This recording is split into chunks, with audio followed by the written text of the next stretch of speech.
सर्वप्रथम सर्वांना श्री स्वामी समर्थ. स्वामी महाराजांच्या कृपेने तुमच्या सर्व चांगल्या इच्छा पूर्ण होत ही स्वामींचरणी प्रार्थना करते आणि आजच्या व्हिडिओला सुरुवात करते.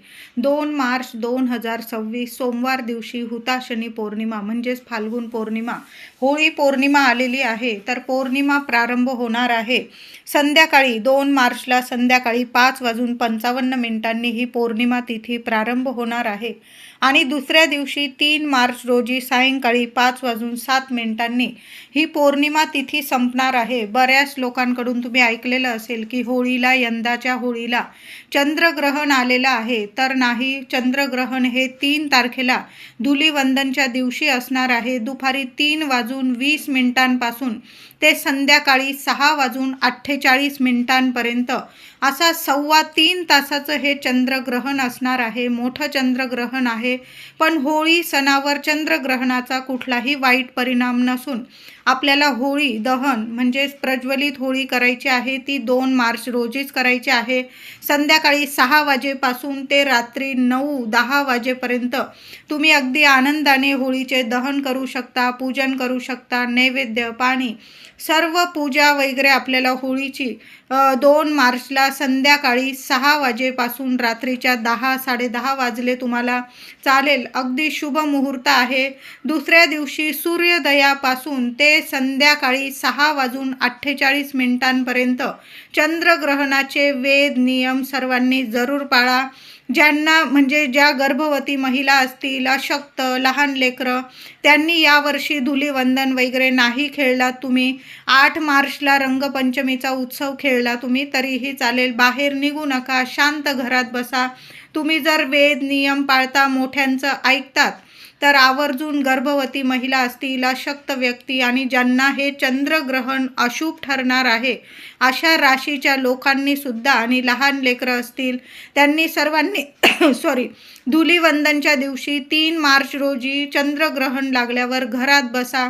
थोडे का होईना वेद नियम पाळले तर काही बिघडत नाही. शांत बसा, नामस्मरण करा. तुम्ही ज्या देवांना, इष्टदेवतांना मानतात त्या देवांचं पूजन करा. जप, तप, ध्यान, नामस्मरण एवढ्या गोष्टी केल्या. तुम्ही देवपूजा करू शकता, स्नान करू शकतात.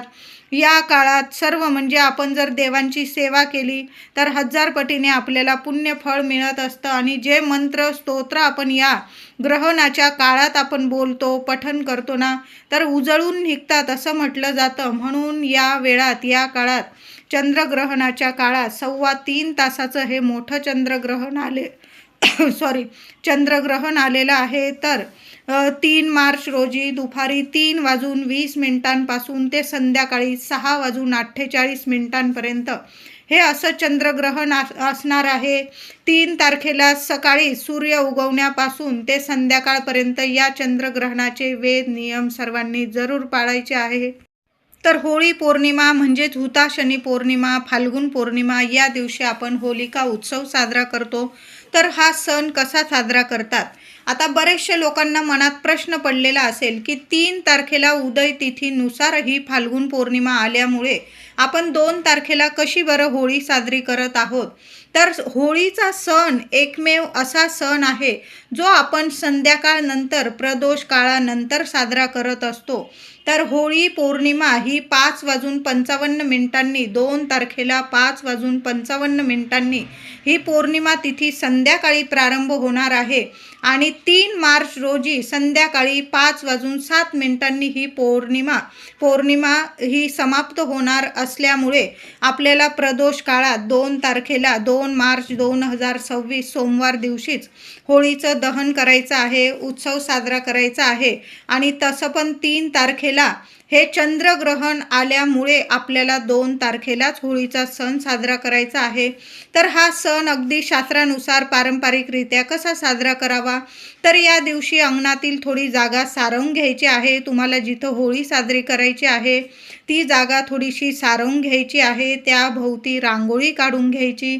मध्यभागी शेणाच्या गोवऱ्या, त्यात एरंडाची फांदी लावली जाते, म्हणजे एरंडाचा एक दांडा उभा केला जातो. त्याच्या भोवती लाकडे गोवऱ्या रचल्या जातात. त्याची पूजा करायची. पुरणपोळीचा नैवेद्य दाखवायचा. त्याचबरोबर सगळे गाव मिळून गोवऱ्या लाकडे गोळा करून तुम्ही सार्वजनिक ठिकाणी होळीसुद्धा करू शकता. तिची सर्वांनी मिळून पूजा करावी. नंतर त्यात प्रत्येक कुटुंबाने एक नारळ जरूर अर्पण करायचा. आता नारळ अर्पण करताना कसा करायचा? महिलांनो, दादांनो, आपल्या घरातून एक नारळ घ्यायचा आहे आणि शेंडी आपल्या घरात आली पाहिजे, म्हणजे हातांच्या वर आली पाहिजे. अशा दोन्ही हातात तो नारळ पकडायचा. आपल्या घराच्या शेवटच्या खोलीपासून तो नारळ पकडायचा दोन्ही हातात. हा उपाय, ही सेवा महिला करू शकतात, पुरुष दादा करू शकता, कुणीही केली तरीही चालेल. तो नारळ घ्यायचा. मनात तुमच्या ज्या इच्छा असतील, ज्या समस्या असतील, भगवान श्री हरी विष्णूंना तुम्हाला सांगायच्या आहे. संपूर्ण घरात तो नारळ फिरवून घ्यायचा आहे आणि सरळ जाऊन जळत्या होळीत तुम्ही तो नारळ अर्पण करायचा आहे. अशा पद्धतीने जर तुम्ही नारळ अर्पण केला ना, तर तुमच्या घरात ज्या अडीअडचणी असतील, तुमच्यावर काही संकट असेल, समस्या असतील, भगवान श्री हरी विष्णू एका क्षणात त्या समस्यातून मार्ग मिळवून देतील. सर्व समस्या नष्ट होईल. जसा जसा तो नारळ होळीत जळतो तशा तुमच्या सर्व समस्या नष्ट होतात, जळून खाक होतात. म्हणून प्रत्येकाने होळी पौर्णिमेला म्हणजेच होळीत एक नारळ जरूर अर्पण करावा. आता होळी का साजरी केली जाते बरं? छोटीशी कथा सांगते. हिरण्यकश्यपूचा मुलगा भक्त प्रल्हाद हा विष्णूंचा, भगवान श्री हरी विष्णूंचा लाडका भक्त होता. हिरण्यकश्यपूने त्यांचा छळ केला. प्रल्हादाने श्रीकृष्णांचे नाव घेऊ नये म्हणून हिरण्यकश्यपूने त्याला उंच कड्यावरून खाली फेकून दिले, खाली टाकले, उकळत्या तेलाच्या कढईत टाकले. तरीही भक्त प्रल्हादावर त्याचा काही एक परिणाम झाला नाही. तो तसाच्या तसा राहिला. शेवटी हिरण्यकश्यपूची बहीण म्हणाली, मला वर लाभल्यामुळे, मला आशीर्वाद लाभल्यामुळे अग्नीपासून मला कोणतेही भय नाही. मी जळणार नाही कधीच. मी प्रल्हादाला घेऊन अग्नीत बसते. त्याप्रमाणे हिरण्यकश्यपूची बहीण हुंडा प्रल्हादाला मांडीवर घेऊन अग्नीत बसली. सभोवती गोवऱ्या रचून पेटवले गेले. पण काय आश्चर्य, वर मिळालेली हुंडा अग्नीत जळून भस्म झाली, तर भक्त प्रल्हाद मात्र अग्नीतून सुखरूप बाहेर आला. जे वाईट होते ते जळून गेले, जे अस्सल होते ते तापवून शुद्ध बनले. प्रल्हादाची जणू ही अग्नी परीक्षाच होती. त्याच प्रसंगाची आठवण म्हणून होळी पेटवली जाते. बघा, होळीत जे वाईट आहे ते जळून खाक होतं आणि सत्याचाच विजय होतो. म्हणून होळीच्या दिवशी नक्की मनोभावे महिलांनो, दादांनो, पूजा करा. हळदी, कुंकू, फुलं, अक्षता वाहून होळीची पूजा करा.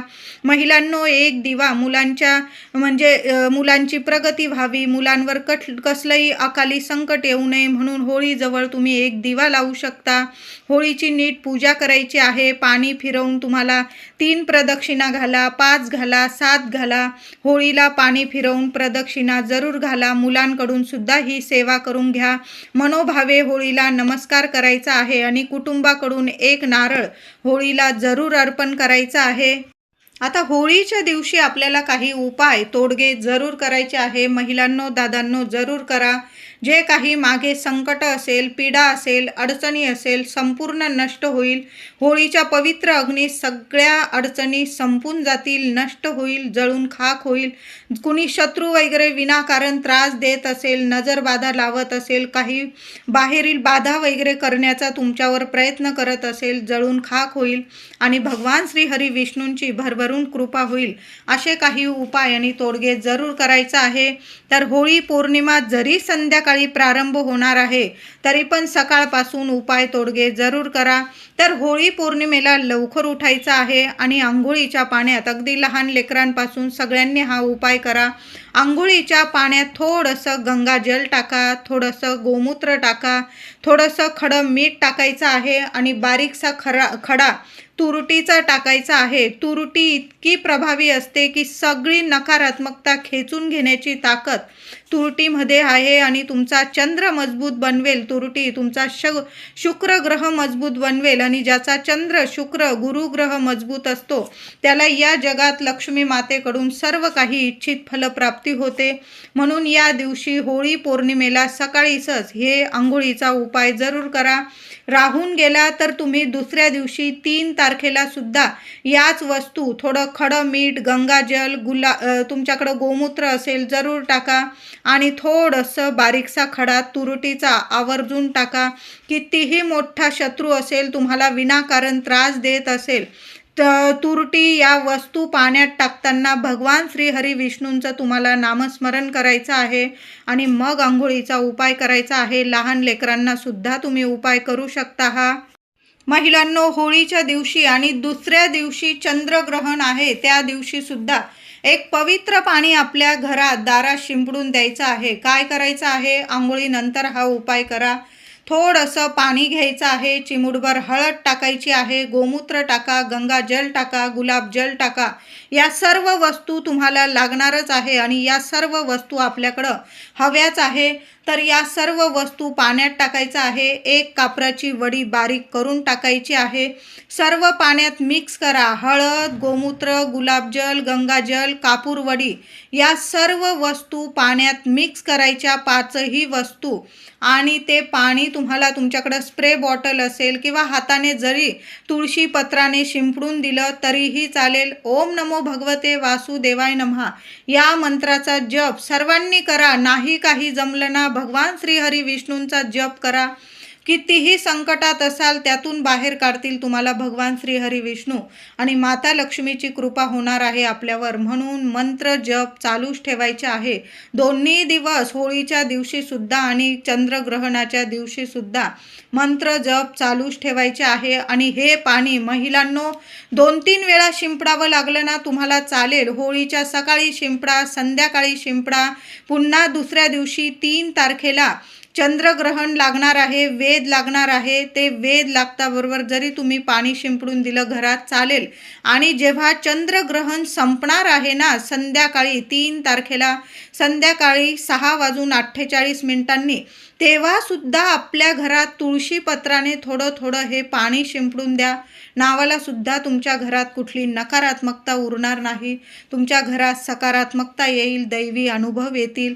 म्हणून तुळशीचा हा उपाय म्हणजे तुळशी पत्राने हे पवित्र पाणी घरात जरूर शिंपडा. होळीला, धुलीवंदनला तुळशीला हात लावू नका. तुम्ही आता पूजा वगैरे करण्यासाठी हात लावू शकता. काही महिला म्हणतील मग हातच लावायचं नाही का? तर अशा गोष्टी नाही. हात लावा, पाणी टाका, पाणी अर्पण करा, तुपाचा दिवा लावा, हळदी कुंकू फुलं वाहून तुळशी मातेची पूजा करा. पण तुळस तोडू नका. तुळशीचे उपाय वगैरे करण्यासाठी आता ग्रहण आहे, आपण पाण्यात जेवणात तुळस तर टाकणारच आहोत. म्हणजे आपल्याला जेवण किंवा पाणी आपल्याला टाकून द्यावं लागणार नाही. ग्रहणाचे कुठलेही परिणाम आपल्या जेवणावर पाण्यावर होणार नाही. म्हणून तुळस तर आपल्याला लागणारच आहे. आणि होळीला तर आपण भगवान श्री हरी विष्णूंना तुळस अर्पण करणारच आहोत. तर तुळशीची व्यवस्था आधीच करून ठेवा. आधीच तुळस तोडून ठेवायची आहे. नाही तर तुम्ही फुलवाल्या दादांकडून विकत आणली तरीही चालेल. होळीला सोमवार आलेला आहे. महादेवांच्या मंदिरात अगदी रात्रीच्या 7-8 वाजेपर्यंत गेलात ना तुम्ही, 2 मार्चला प्रदोष काळानंतर अगदीच्या रात्री 8 वाजेपर्यंत जरी गेलात तुम्ही तरीही चालेल. पण महादेवांना अभिषेक जरूर करा. साध्या पाण्याने सुद्धा महादेव भोलेनाथ इतके प्रसन्न होतात की आपली झोळी भरभरून देतात. होळी पौर्णिमेला महादेवांची ही सेवा सर्वांनी जरूर करा. महादेवांना अभिषेक करा. एक का होईना बेलाचं पान अर्पण करा, पांढरी फुलं अर्पण करा. तिथून घरी येताना सुद्धा तीर्थ जलाधारीचे इथून थोडंसं तीर्थ घरी घेऊन यायचं आहे आणि प्रत्येकाने थोडं थोडं तीर्थ जरूर प्यायचं आहे. कसलेही वाईट म्हणजे तुमच्या आयुष्यात जे काही वाईट असेल, नकारात्मकता असेल, संपूर्ण नष्ट होईल आणि दोन्ही तिन्ही देवतांची आपल्यावर कृपा होणार आहे.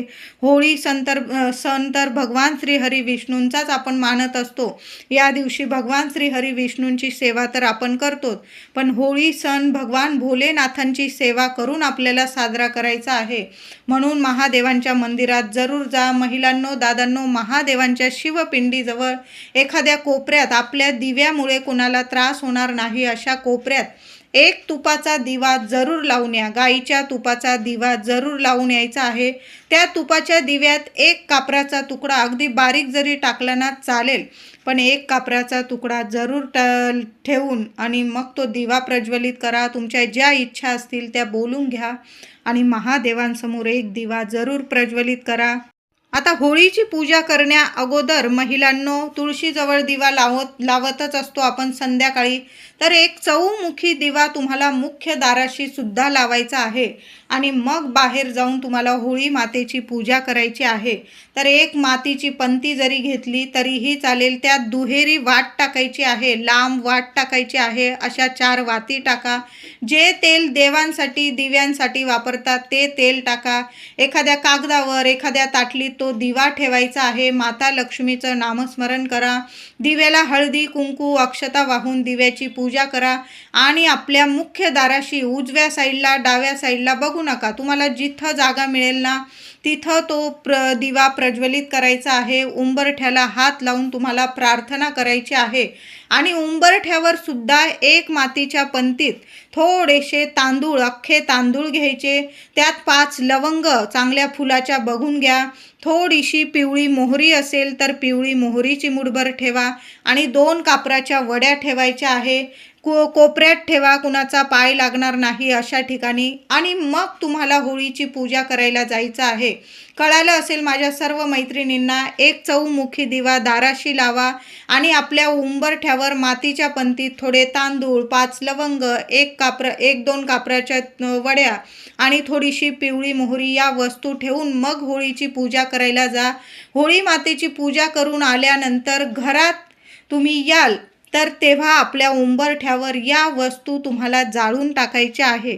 खूप शुभ परिणाम तुम्हाला तुमच्या आयुष्यात दिसून येतील. मुलाबाळांना काही अडीअडचणी असतील, घरात मुलं मोठी झालेली आहे, मग मुलगा असो मुलगी असो, लग्नकार्यात अडीअडचणी येतात, शिक्षणात नोकरीत अडीअडचणी येतात, तुम्ही जे कष्ट घेताय त्यात अडीअडचणी येत आहे, पैसा घरात येत नाही, पैसा टिकत नाही, आरोग्य नीट नाही, कुठलीही तक्रार तुम्हाला राहणार नाही. सर्व तुमच्या म्हणजे मनातल्या इच्छा पूर्ण होणारा हा उपाय आहे. होळीची पूजा करण्या अगोदर उंबरठ्यावर या वस्तू ठेवा आणि होळीची पूजा करून आल्यानंतर त्या वस्तू उंबरठ्यावर येण्या जाण्याच्या रस्त्यात उंबरठ्यावर जाळून टाकायच्या आहे. 2 मिनटं कुणाला ये जाय करायला लावू नका. त्या वस्तू जाळून टाकायच्या आहे. नंतर त्या वस्तू तुम्ही निर्माल्यात टाका. पुन्हा ती पंती तुम्ही वापरू शकतात. सुंदर उपाय आहे. अनुभव नक्की येईल सोन्यासारखे तुम्हाला. महिलांनो, करून तर बघा. होळी पौर्णिमेला माता लक्ष्मी आपली कुलस्वामिनी असेल, तुम्ही त्या फोटो असेल माता लक्ष्मीचा किंवा तुमच्या कुलस्वामिनीचा, श्रीयंत्र असेल, टाक असेल, त्यावर कुंकुमार्चन जरूर करा. 11 वेळा करा महिलांनो, 21 वेळा करा. पण होळी पौर्णिमा, फाल्गुन पौर्णिमा, हुताशनी पौर्णिमा मोठी पौर्णिमा आहे. देवी आईला तुम्हाला पानाचा विडा अर्पण करायचा असेल, पुरणाचा नैवेद्य तर आपण देवी आईला दाखवणारच आणि मग बाहेर जाऊन होळी मातेला नैवेद्य दाखवणार. तर जेव्हा नैवेद्य दाखवतो पुरणावरणाचा तेव्हा गोड पानाचा विडा जरूर चढवावा.